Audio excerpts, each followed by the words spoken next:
This budget hopes to build on the foundation laid in the previous budget and the blueprint drawn for India at 100. We envision a prosperous and inclusive India in which the fruits of development will reach all sections and citizens, especially our youth, women, farmers, OBCs, scheduled castes and scheduled tribes. In the 75th year of our independence, the world has recognized the Indian economy as a bright star.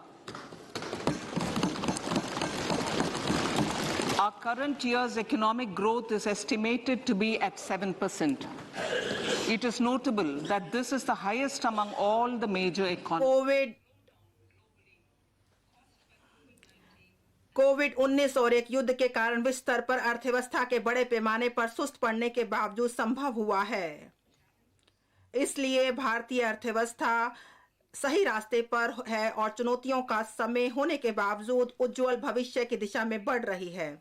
आज जबकि भारत के लोग अपना मस्तक ऊंचा करके खड़े हैं और दुनिया भारत की उपलब्धियों और कामयाबियों की सराहना कर रही है, हम पूरा विश्वास है कि जिन अग्रजों ने भारत की आज़ादी के लिए लड़ाई लड़ी थी, वे आगे बढ़ती हमारी कोशिशों को आनंदित होकर आशीर्वाद दे रहे होंगे। हमने सबका प्रयास के माध्यम से व्यापक सुधारों और ठोस नीतियों के क्रियान्वयन पर ध्यान केंद्रित किया है, जिनके परिणाम स्वरूप जन भागीदारी और जरूरतमंद लोगों को लक्षित समर्थन मिल सका है। इससे हमें मुश्किल वक्त में अच्छा करने में मदद मिली है। दुनिया में भारत का कद कई शानदार उपलब्धियों की वजह से बड़ा है। अद्वितीय विश्व स्तरीय डिजिटल पब्लिक इंफ्रास्ट्रक्चर यानी आधार, कोविन और यूपीआई, अभूतपूर्व पैमानों और रफ्तार से कोविड टीकाकरण अभियान, अग्रिम मोर्चों जैसे कि जलवायु संबंधी लक्ष्यों को हासिल करना, मिशन लाइफ और राष्ट्रीय हाइड्रोजन मिशन में अत्यधिक सक्रिय भूमिका इनके उदाहरण हैं। कोविड-19 महामारी के दौरान हमने 80 करोड़ से अधिक लोगों के लिए 28 महीनों के लिए मुफ्त खाद्यान्न की आपूर्ति करने की योजना के साथ यह सुनिश्चित किया कि कोई भूखा ना सोए। खाद्य एवं पोषणगत सुरक्षा सुनिश्चित करने के प्रति अपनी प्रतिबद्धता को जारी रखते हुए हम पीएम गरीब कल्याण अन्न योजना के अंतर्गत अगले 1 वर्ष के लिए सभी अंत्योदय और प्राथमिक प्रयास परिवारों को मुफ्त खाद्यान्न की आपूर्ति करने की योजना 1 जनवरी 2023 से लागू कर रहे हैं और लगभग 2 लाख करोड़ रुपए से अधिक के संपूर्ण व्यय का वहन केंद्र सरकार द्वारा किया जाएगा। वैश्विक चुनौतियों के इस दौर में G20 अध्यक्षता हमें विश्व आर्थिक अर्थव्यवस्था में भारत की भूमिका को सशक्त करने का एक अद्वितीय अवसर देती है। वसुधैव कुटुंबकम की थीम के साथ हम वैश्विक चुनौतियों का निराकरण करने के लिए और टिकाऊ आर्थिक विकास संभव करने के लिए एक महत्वाकांक्षी लोक केंद्रित एजेंडा पर चल रहे हैं।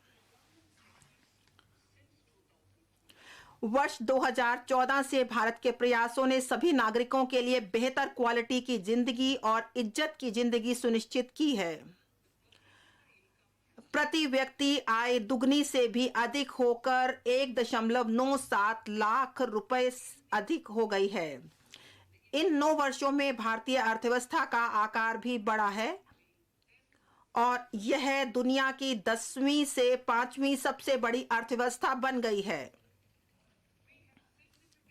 हमने कारोबार के लिए अनुकूल परिवेश के साथ एक सुशासित और नव अनुमेशी देश के रूप में अपनी स्थिति में उल्लेखनीय रूप से सुधार किया है, जैसा कि अनेक वैश्विक सूचकांकों में परिलंबित होता है।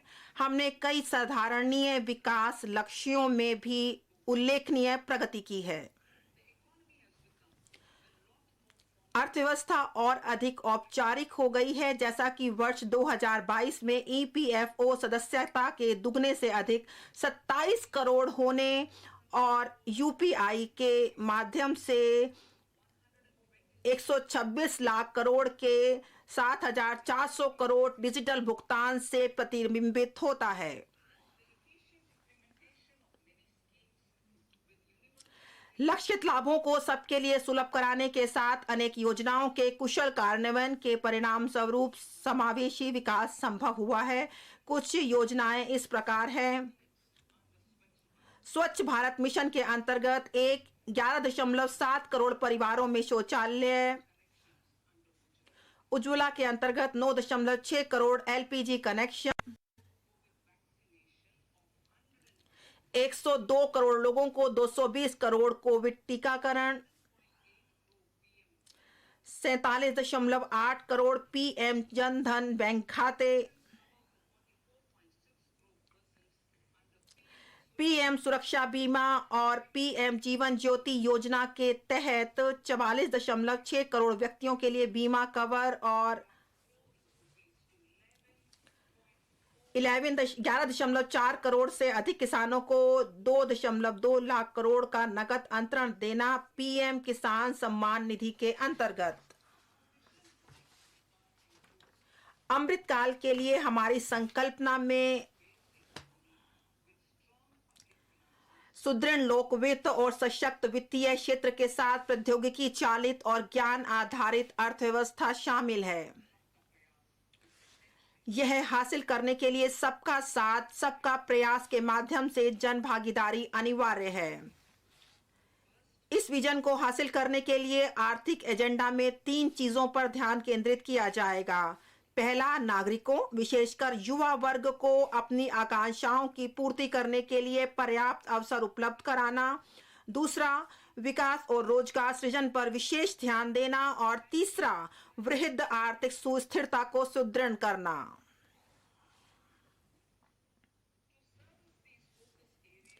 इन क्षेत्रों में काम करने के लिए भारत एट 100 तक की हमारी यात्रा में ध्यान किए जाने वाली इन क्षेत्रों के लिए हमने यह माना है कि अमृत काल के दौरान निम्नलिखित 4 मौके रूपांतरकारी हो सकते हैं। महिलाओं का आर्थिक सशक्तीकरण। दीनदयाल अंत्योदय योजना, राष्ट्रीय ग्रामीण आजीविका मिशन ने असाधारण कामयाबी हासिल की है। ग्रामीण महिलाओं को 81 लाख स्व सहायता समूह से जोड़कर हम इन समूहों को अगले स्तर पर, जो कि आर्थिक सुशासन दिया जाएगा, और बड़े स्तर पर हम उनको जोड़ेंगे और प्रत्येक के पास कई हजार सदस्य होंगे और जिन्हें पेशेवर तरीके से संचालित किया जाएगा। उन्हें कच्चा माल की आपूर्ति की जाएगी और उन्हें उत्पादों की बेहतर डिजाइन, गुणवत्ता, ब्रांडिंग और मार्केटिंग के साथ उनकी सहायता की जाएगी। अनुसमर्थक नीतियों के साथ उन्हें इस बात के लिए सक्षम बनाया जाएगा कि वे बड़े उपभोक्ता बाजार में सेवा देने के लिए अपने प्रचालनों का दायरा बढ़ाएं। पीएम विश्वकर्मा कौशल सम्मान, पीएम विकास। सदियों से अपने हाथों से औजारों के सहारे काम करने वाले पारंपरिक कारीगरों और शिल्पकारों ने भारत का नाम रोशन किया है। उन्हें सामान्यतः विश्वकर्मा के नाम से संबोधित किया जाता है। उनके द्वारा बनाई गई कलाकृति और हस्तशिल्प आत्मनिर्भर भारत की सच्ची भावना को निरूपित करते हैं। पहली बार उनके लिए सहायता पैकेज की परिकल्पना की गई है। इस नई स्कीम के माध्यम से उन्हें अपने उत्पादों की गुणवत्ता, पैमाने और पहुंच में सुधार लाने, उन्हें एमएसएमई वैल्यू चेन के साथ एकीकृत होने में सक्षम बनाएगी। इस योजना के संगठकों में न केवल वित्तीय समर्थन शामिल होगा, बल्कि उनमें उन्नत कौशल प्रशिक्षण, आधुनिक डिजिटल तकनीकों की जानकारी और दक्ष हरित प्रौद्योगिकियां, ब्रांड प्रमोशन, स्थानीय एवं वैश्विक बाजारों के साथ संयोजन, डिजिटल भुगतानों और सामाजिक सुरक्षा के प्रति सुलभता भी शामिल होगी। इसमें अनुसूचित जातियों, अनुसूचित जनजातियों, अन्य पिछड़ा वर्गों, महिलाओं और कमजोर वर्गों के लोगों को बहुत सहायता दी जाएगी। पर्यटन। हमारे देश में घरेलू के साथ साथ विदेशी पर्यटकों के लिए आकर्षक स्थानों की भरमार है। पर्यटन में अपार संभावनाएं हैं जिनका उपयोग किया जाना है। इस क्षेत्र में विशेषकर युवाओं के लिए नौकरियां एवं उद्यमिता के शानदार मौके हैं। पर्यटन को बढ़ावा देने का कार्य राज्यों की सक्रिय सहभागिता, सरकारी कार्यक्रमों से समन्वय और पब्लिक प्राइवेट भागीदारी के साथ मिशन मोड में किया जाएगा। हरित विकास। हम हरित ईंधन, हरित ऊर्जा, हरित खेती, हरित मोबिलिटी, हरित भवन और हरित उपस्कर के लिए अनेक कार्यक्रम और विभिन्न आर्थिक क्षेत्रों में ऊर्जा के कुशल उपयोग के लिए नीतियां क्रियान्वित कर रहे हैं। हरित विकास के ये प्रयास अर्थव्यवस्था की कार्बन सघनता को कम करने में सहायता पहुंचाते हैं और हर क्षेत्र में बड़े पैमाने पर नौकरियों के मौके उपलब्ध कराते हैं। इस बजट की प्राथमिकताएं। इस बजट में निम्नलिखित 7 प्राथमिकताएं अपनाई गई हैं। वे एक दूसरे का संपूर्ण करती हैं और अमृतकाल के दौरान हमारा मार्गदर्शन करते हुए सप्तऋषि की भांति कार्य करती हैं। समावेशी विकास, अंतिम व्यक्ति तक पहुंचना, अवसंरचना एवं निवेश, सक्षमता को सामने लाना, हरित विकास, युवा शक्ति और वित्तीय क्षेत्र। अब मैं प्राथमिकता नंबर 1 पर बात करूंगी, समावेशी विकास। सबका साथ सबका विकास के सरकार के सिद्धांत ने विशेष रूप से किसानों, महिलाओं, युवा लोगों, अन्य पिछड़े लोगों, अनुसूचित जातियों, अनुसूचित जनजातियों, दिव्यांग जनों और आर्थिक रूप से कमजोर तबकों को कवर करते हुए समावेशी विकास संभव किया है। सभी को हमने वरीयता दी है और हमने विशेष रूप से जम्मू कश्मीर, लद्दाख और पूर्वोत्तर पर भी निरंतर ध्यान दिया है। यह बजट इन प्रयासों को आगे बढ़ा रहा है। कृषि के लिए डिजिटल पब्लिक इंफ्रास्ट्रक्चर। एक खुले स्रोत, खुले मानक और अंतर प्रचालन योग्य लोकहित के रूप में कृषि के लिए डिजिटल पब्लिक इंफ्रास्ट्रक्चर का निर्माण किया जाएगा। इससे फसल नियोजन एवं स्वास्थ्य के लिए संगत सूचना सेवाओं, फार्म इनपुट के प्रति बेहतर सुलभता, ऋण एवं बीमा, फसल आकलन के लिए सहायता, मार्केट इंटेलिजेंस और एग्रीटेक इंडस्ट्री एवं स्टार्टअप्स के विकास के लिए समर्थन के माध्यम से समावेशी किसान केंद्रित समाधान संभव हो पाएंगे। कृषि वर्धक निधि, agriculture accelerator fund. Agri startups खोलने के लिए जो युवा उद्यमी है ग्रामीण क्षेत्रों में, उनके लिए उन्हें प्रोत्साहित करने के लिए कृषि वर्धक निधि स्थापित की जाएगी।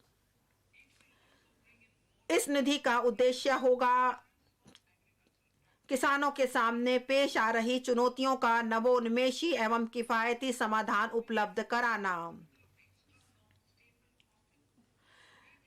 यह कृषि पद्धतियों को बदलने, उत्पादकता एवं उत्पाद को बढ़ाने के लिए आधुनिक प्रौद्योगिकी भी शामिल की जाएगी।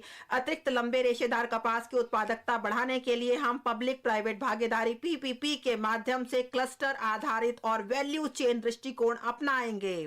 किसानों, राज्य और इंडस्ट्री के परस्पर सहयोग से इनपुट आपूर्ति, एक्सटेंशन सेवाओं और मार्केट लिंकजों की व्यवस्था की जाएगी। आत्मनिर्भर बागवानी स्वच्छ पौध कार्यक्रम। हम 2200 करोड़ के परिव्यय से हाई वैल्यू बागवानी फसलों के लिए रोग मुक्त गुणवत्तापूर्ण पौध सामग्री की उपलब्धता बढ़ाने के लिए आत्मनिर्भर स्वच्छ पौध कार्यक्रम का शुभारंभ करेंगे। मिलेट के लिए वैश्विक केंद्र श्री अन्न।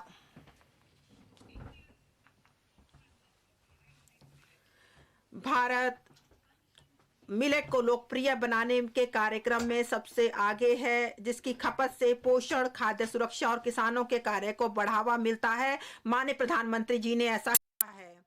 हम दुनिया में श्री अन्न के सबसे बड़े उत्पादक और दूसरे सबसे बड़े निर्यातक हैं।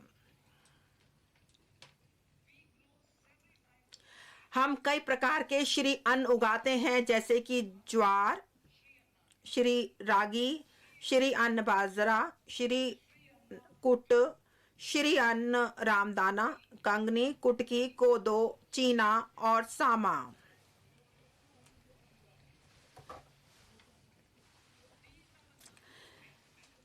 इनके ढेरों स्वास्थ्य फायदे हैं और यह सदियों से हमारे भोजन का मुख्य अंग बने रहे हैं। मैं इन श्री अन्न को उगाकर देशवासियों की सेहत में योगदान करने वाले छोटे किसानों द्वारा की गई उत्कृष्ट सेवा के लिए उनके प्रति आभार व्यक्त करती हूं। अब भारत को श्री अन्न के लिए वैश्विक केंद्र बनाने के लिए भारतीय बाजार अनुसंधान संस्थान हैदराबाद को उत्कृष्टता केंद्र के रूप में बढ़ावा दिया जाएगा, जिससे कि यह संस्थान सर्वश्रेष्ठ पद्धतियों, अनुसंधान एवं प्रौद्योगिकियों को अंतर्राष्ट्रीय स्तर पर साझा कर सके।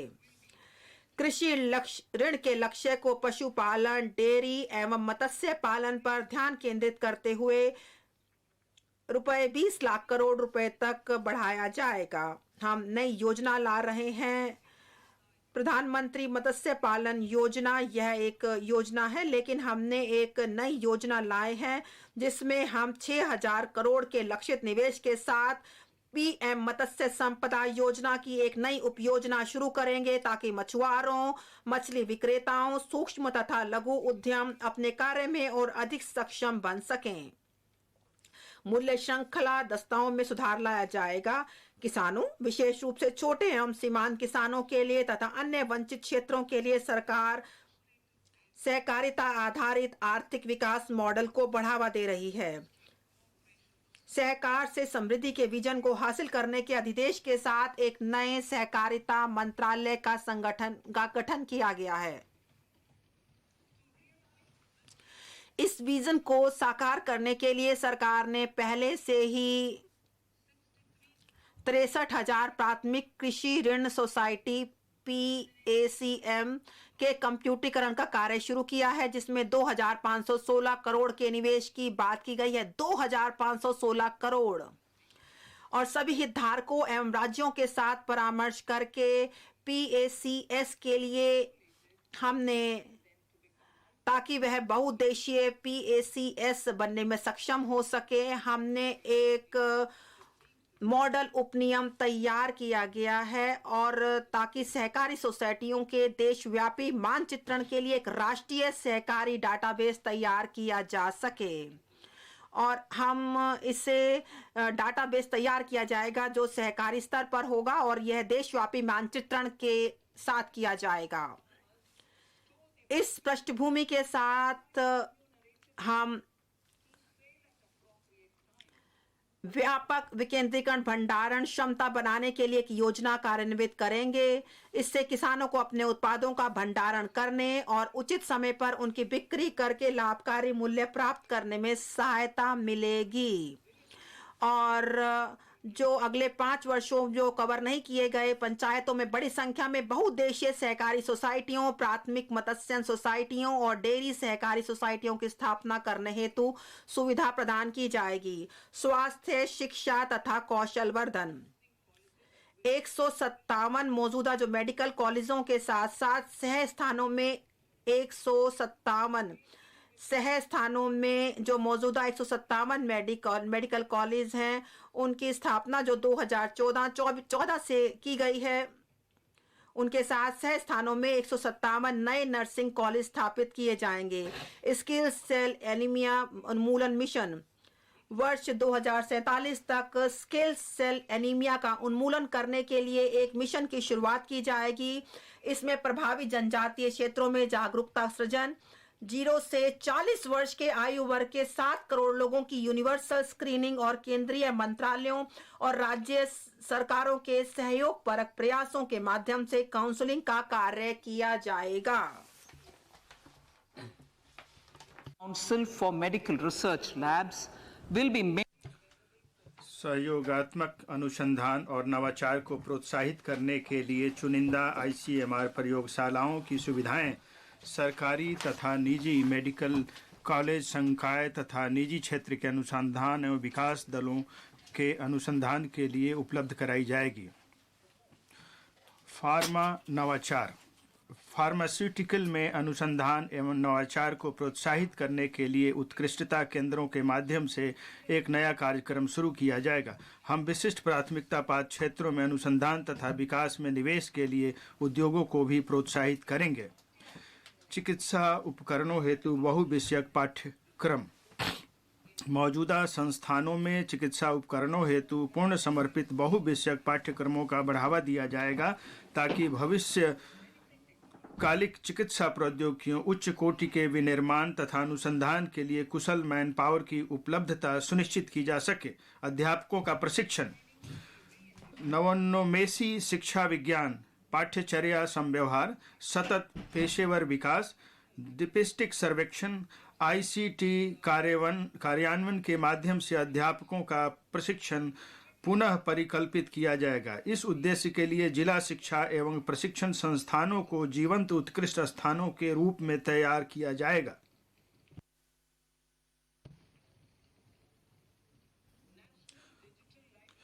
बच्चों और किशोरों के लिए राष्ट्रीय डिजिटल पुस्तकालय, बच्चों और किशोरों के लिए अलग अलग इलाकों, भाषाओं, विषयों और स्तरों में गुणवत्तापूर्वक पुस्तकें विभिन्न उपकरणों के माध्यम से उपलब्ध कराने के लिए एक राष्ट्रीय डिजिटल पुस्तकालय की स्थापना की जाएगी। राज्यों को उनके लिए पंचायत तथा वार्ड स्तरों पर प्रत्यक्ष पुस्तकालय स्थापित करने और राष्ट्रीय डिजिटल पुस्तकालय संसाधनों तक पहुंच बनाने के लिए इंफ्रास्ट्रक्चर उपलब्ध कराने के लिए प्रोत्साहित किया जाएगा।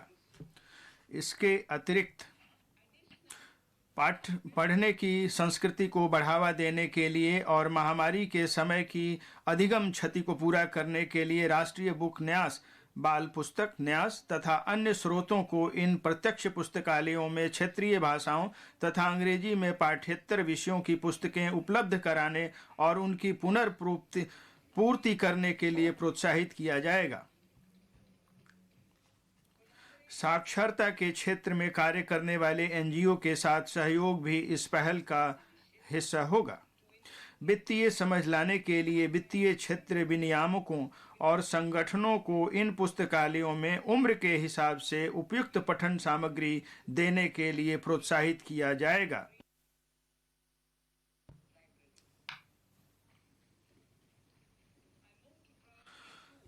प्राथमिकता 2, अंतिम छोर व व्यक्ति तक पहुंचना। प्रधानमंत्री वाजपेयी की सरकार ने जनजातीय कार्य मंत्रालय तथा पूर्वोत्तर क्षेत्र विकास विभाग का गठन किया था।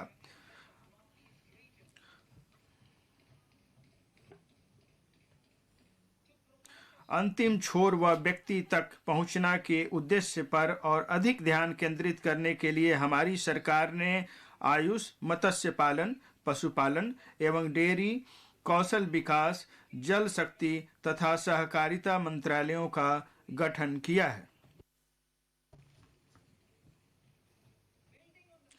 आकांक्षी जिले और ब्लॉक कार्यक्रम, आकांक्षी जिले कार्यक्रम की सफलता को आगे बढ़ाते हुए इस सरकार ने हाल ही में स्वास्थ्य, पोषक, शिक्षा, कृषि, जल संसाधन, वित्तीय समावेशन, कौशल विकास और आधारभूत संरचना जैसे विभिन्न डोमेनों में अनिवार्य सरकारी सेवाओं की पूर्ण उपलब्धता के लिए 500 ब्लॉकों को कवर करते हुए आकांक्षी ब्लॉक कार्यक्रम शुरू किया है।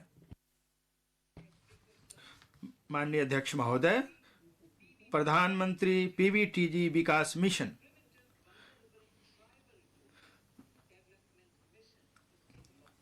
विशेष रूप से संवेदनशील जनजातीय समूहों की सामाजिक आर्थिक स्थितियों में सुधार लाने के लिए प्रधानमंत्री पीवीटीजी विकास मिशन शुरू किया जाएगा।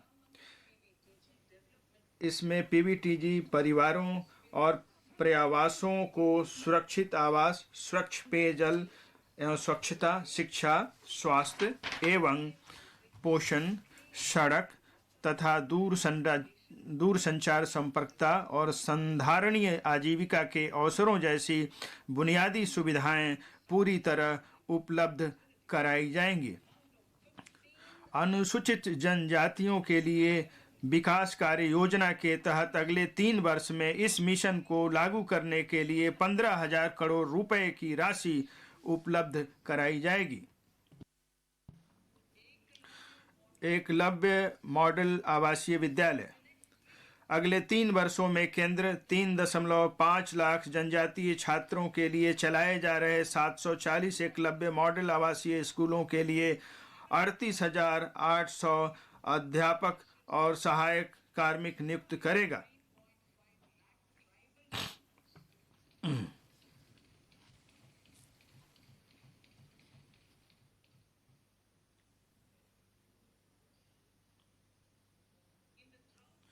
सूखा प्रवण क्षेत्रों के लिए जल। कर्नाटक के सूखा प्रवण मध्य क्षेत्र में संधारणीय सूक्ष्म सिंचाई सुविधा मुहैया कराने के तथा पेयजल के लिए बस्तीहल टैंकों को भरने के लिए ऊपरी भद्रा परियोजना को 5,300 करोड़ रुपए की सहायता दी जाएगी।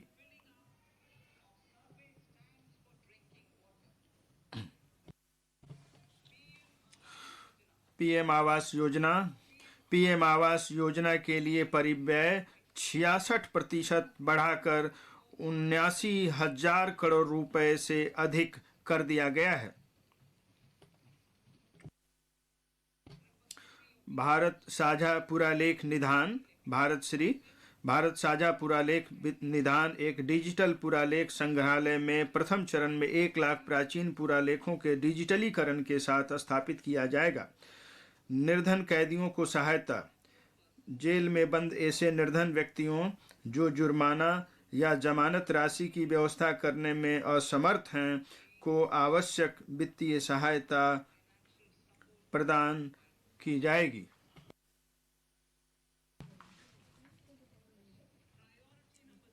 प्राथमिकता 3 अवसंरचना और निवेश। अवसंरचना एवं उत्पादक क्षमता में निवेश का विकास और रोजगार पर बहुआयामी प्रभाव पड़ता है। महामारी की सुस्त अवधि के बाद निजी निवेश दोबारा बढ़ रहे हैं। इस बजट में निवेश और रोजगार सृजन के हितकारी चक्र को गति प्रदान करने के लिए एक बार फिर महत्व दिया जाएगा। माननीय अध्यक्ष महोदय, विकास और रोजगार के संवाहक के रूप में पूंजीगत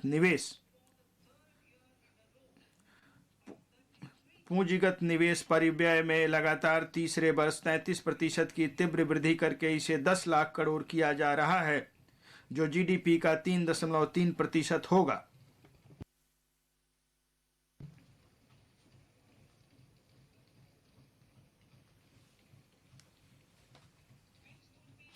यह वर्ष 2019-20 के परिव्यय से लगभग 3 गुना अधिक होगा।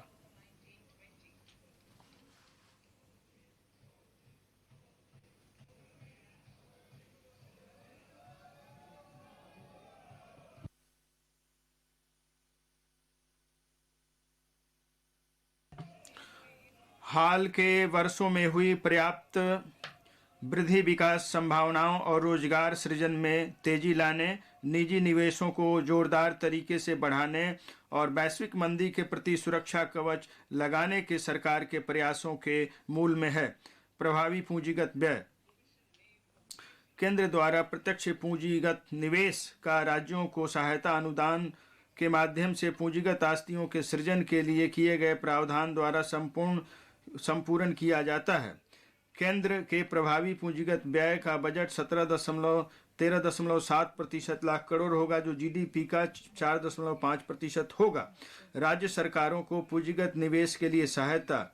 मैंने अवसंरचना में निवेश में तेजी लाने और राज्यों को संपूरक नीतिगत कार्रवाइयों के लिए प्रोत्साहित करने के लिए 1.3 लाख करोड़ के उल्लेखनीय रूप से बड़े परिव्यय के साथ राज्य सरकारों के लिए 50 वर्षीय ब्याज मुक्त ऋण को 1 और वर्ष जारी रखने का निर्णय लिया है।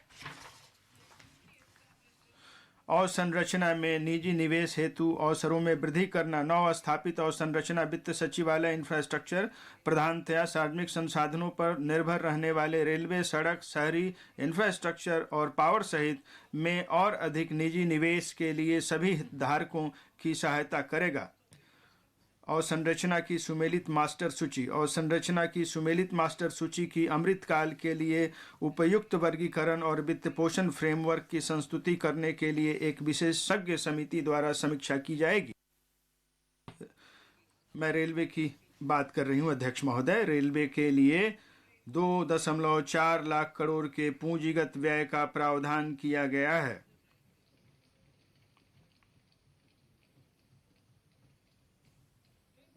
अब तक का यह सर्वाधिक परिव्यय वर्ष 2013-14 में किए गए परिव्यय से लगभग 9 गुना ज़्यादा है।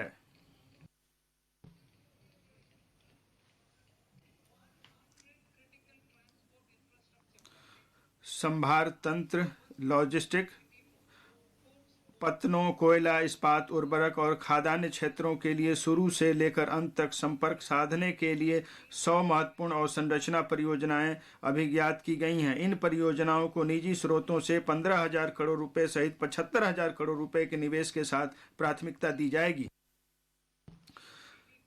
क्षेत्रीय संपर्कता, हवाई क्षेत्र कनेक्टिविटी में सुधार करने के लिए 50 अतिरिक्त हवाई अड्डों, हेलीपोर्ट, वाटर एरोड्रम और एडवांस लैंडिंग ग्राउंड का पुनरुद्धार किया जाएगा। मैंने नहीं देखा इस तरह का चीट, इस तरह का क्रिमिनल माइंड पूरे जेल स्टाफ को ब्राइब कर देगा। मैं सोच भी नहीं सकता था गवर्नमेंट फंक्शनरी को इम्पर्सनेट करता था, आवाजें बदलता था। टारगेट भी बहुत पावरफुल धनवान लोगों को करता है। ये एक ही चीज से रुक सकता है, अगर आप इसकी जीभ काट दो। न्यूज चैनलों के इतिहास में पहली बार न्यूज 18 इंडिया की web series FIR number 208 streaming 3 February 9 PM